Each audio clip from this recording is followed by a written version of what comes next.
নাহমাদুহু নুসাল্লি আলা রাসূলিহিল কারীম আম্মা বা'দ। সম্মানিত মুরব্বিয়ান সমাজ, সম্মানিত বন্ধুগণ, সম্মানিত উপস্থিত মুসল্লিয়ান একরাম, আল্লাহ পাকের ইহসান করম যে আমি অহাকালি ঈদৰ নামাজ পঢ়িবলৈ যাম। ঈদৰ নামাজ, এই নামাজটো অন্য নামাজৰ দৰে একেই, কিন্তু এই নামাজটো যেহেতু বছৰত দুবাৰকৈ পঢ়িব লাগে, সেইকাৰণে আমি ইয়াৰ নিয়মটো সোনকালে পাহৰিয়ে যাওঁ। কিন্তু আচলতে ঈদৰ নামাজ আৰু এনে নামাজৰ কোনো পাৰ্থক্য নাই, একেই, কিন্তু কেৱল 6টা তকবীৰ বেছিকৈ দিব লাগে, যেটো তাকবীৰে জায়েদা বুলি কোৱা হয়। অতিৰিক্ত তকবীৰ আছে 6টা, এই 6টা তকবীৰহে কেৱল বেছিকৈ দিব লাগে, সেইকাৰণে আমি এইবোৰ পাহৰি যাওঁ। তো মই এতিয়া আপোনালোকৰ সন্মুখত মই নামাজটো পঢ়ি দেখুৱাই দিছোঁ। ৰুকু চেজদা নকৰিম, কেৱল কৈ যাম। তো নামাজটো হ'ব এনেকুৱা: আমি প্ৰথমে নামাজৰ মছলাত থিয় দিম, আৰু থিয় দিয়াৰ লগে লগে আমাৰ মনত এটা কল্পনা আহিছে, এটা নিয়ত আহিছে, যেটো আমি অলৰেডি আমালোকৰ ঘৰৰ পৰাই আমি কৰি আহিছোঁ, যে মই ঈদৰ নামাজ পঢ়িবলৈ গৈ আছোঁ। তো ঈদৰ নামাজ যেতিয়া এই মনে মনে যেটো আমি নিয়ত কৰিম, এই নিয়ত কৰাটোৱে হ'ল ফৰজ, আৰু যেটো আমি মুখেৰে কওঁ এইটো হ'ল মুস্তাহাব, যদি ভুল নহয়।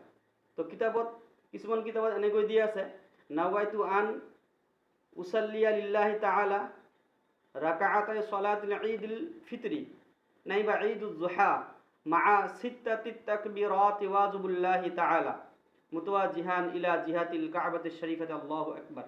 এইটো যদি কোনোবাই কয় দোষ নাই, যদি ভুল নহয়, কিন্তু মনে মনে যেটো আপোনালোকে নিয়ত কৰিছে, নামাজ পঢ়িবলৈ আহিছে, এইটোৱে ওয়াজিব বা ফৰজ। তো এতিয়া আমি ইমামৰ পিছত থিয় দিম, নিয়ত এনেকৈ বান্ধিম, নিয়ত মনে মনে কৰিছোঁ, এতিয়া নিয়ত বান্ধিম, আল্লাহু আকবাৰ। নিয়ত বান্ধাৰ পিছত আমি কি ক'ম? ছানা ক'ব লাগিব, সুবহানাকাল্লাহুম্মা ওয়া বিহামদিকা ওয়া তাবারাকা ইসমুকা ওয়া তাআলা জাদ্দুকা ওয়া লা ইলাহা গায়রুক। ইয়াৰ পিছত ইমাম সাহেবে তাউজু তাসমিয়া পঢ়িব, নাইবা যেতিয়া ছানা শেষ হ'ব তেতিয়া ইমাম সাহেবে নিয়তটো এৰি দিব, এৰি দি পেলাই 3টা তকবীৰ বেছিকৈ দিব, এনেকৈ আল্লাহু আকবাৰ। হাত বান্ধিব নালাগে, হাত এৰি দিব লাগিব। 1 নম্বৰ তকবীৰ গ'ল। 2 নম্বৰ তকবীৰ আল্লাহু আকবাৰ, 2 নম্বৰ তকবীৰৰ হাত এৰি দিব। 3 নম্বৰ তকবীৰ আল্লাহু আকবাৰ, এনেকৈ বান্ধিব। বান্ধাৰ পিছত ইমাম সাহেবে আউযু বিল্লাহি মিনাশ শাইতানিৰ ৰাজিম বিসমিল্লাহিৰ ৰহমানিৰ ৰহিম পঢ়িব। ইয়াৰ পিছত সূৰা ফাতিহা পঢ়িব, আলহামদুলিল্লাহি ৰাব্বিল আলামিন। সূৰা ফাতিহা শেষ কৰিব, অন্য এটা বেলেগ সূৰা ক'ব, কৈ পেলাই কি কৰিব? অন্য নামাজৰ দৰে ৰুকু কৰিব। ৰুকুত গৈ ধুনীয়াকৈ ৰুকু কৰিব। ৰুকুত গৈ সুবহানা ৰাব্বিয়াল আযীম, সুবহানা ৰাব্বিয়াল আযীম, সুবহানা ৰাব্বিয়াল আযীম, এনেকৈ ইমাম সাহেবে 3বাৰ পাঠ কৰিব। ইয়াৰ পিছত সামিআ আল্লাহু লিমান হামিদা ৰব্বানা লাকাল হামদ পঢ়িব। পঢ়াৰ পিছত আকৌ সাজদাত যাব।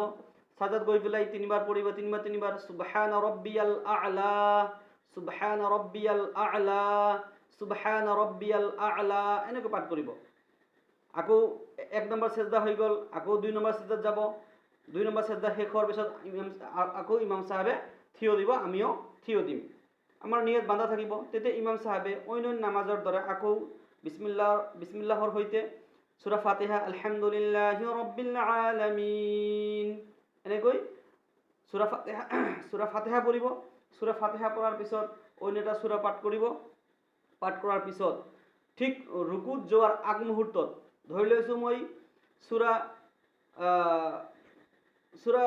ধৰি লওক সূৰা কাউচাৰ পঢ়িছোঁ, ফাছল্লি লিৰাব্বিকা ওয়ানহাৰ ইন্না শানিআকা হুৱাল আবতাৰ।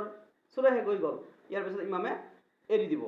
এৰি দি পেলাই কি কৰিব? 3টা অতিৰিক্ত তকবীৰ দিব, এনেকৈ হাত এনেকৈ ঝুলাই দি, হাত এনেকৈ এৰি দি আল্লাহু আকবাৰ, হাত এৰি দিব, আল্লাহু আকবাৰ, আল্লাহু আকবাৰ। তিনিটা তকবীৰ হৈ গ'ল। এতিয়া 4 নম্বৰ তকবীৰত আল্লাহু আকবাৰ এনেকৈ ৰুকুত যাব। ৰুকুত গৈ আকৌ সেই তসবিহবোৰ পাঠ কৰিব। আল্লাহু আকবাৰ গৈ ৰুকুত গ'ল, ৰুকুত গৈ তসবিহ পাঠ কৰিব। সুবহান ৰব্বিয়াল আযীম, সুবহান ৰব্বিয়াল আযীম এনেকৈ ইমাম সাহেবে 3বাৰ 5বাৰ যি পাৰে পাঠ কৰিলে। আকৌ ৰুকুৰ পৰা উঠিলে সামি আল্লাহু লিমান হামিদা ৰব্বানা লাকাল হামদ। আল্লাহু আকবাৰ গৈ সেজদাত যাব, সেজদাত গৈ পেলাই সেই তসবিহবোৰ পঢ়িব। 2 সেজদা কৰাৰ পিছত বহিব, বহি তাশাহুদ পঢ়িব। আত্তাহিয়াতু লিল্লাহি ওয়াসসালাওয়াতু ওয়াত-তাইয়্যিবাতু এনেকৈ তাশাহুদ পঢ়িব, লগত দৰুদ শৰীফ পঢ়িব। তাৰপিছত দুআয়ে মাসুৰা পঢ়িব। আল্লাহুম্মা গফিৰলি ওয়ালি ওয়ালিদাইয়া ওয়ালিমান তাওয়ালাদা এইটো পঢ়িব, অথবা যিটো দুআয়ে মাসুৰা তেখেতৰ জনা আছে এইটো পঢ়িব। কৰাৰ পিছত এতিয়া সালাম ফিৰাইব। আসসালামু আলাইকুম ওয়া ৰাহমাতুল্লাহ, আসসালামু আলাইকুম ওয়া ৰাহমাতুল্লাহ।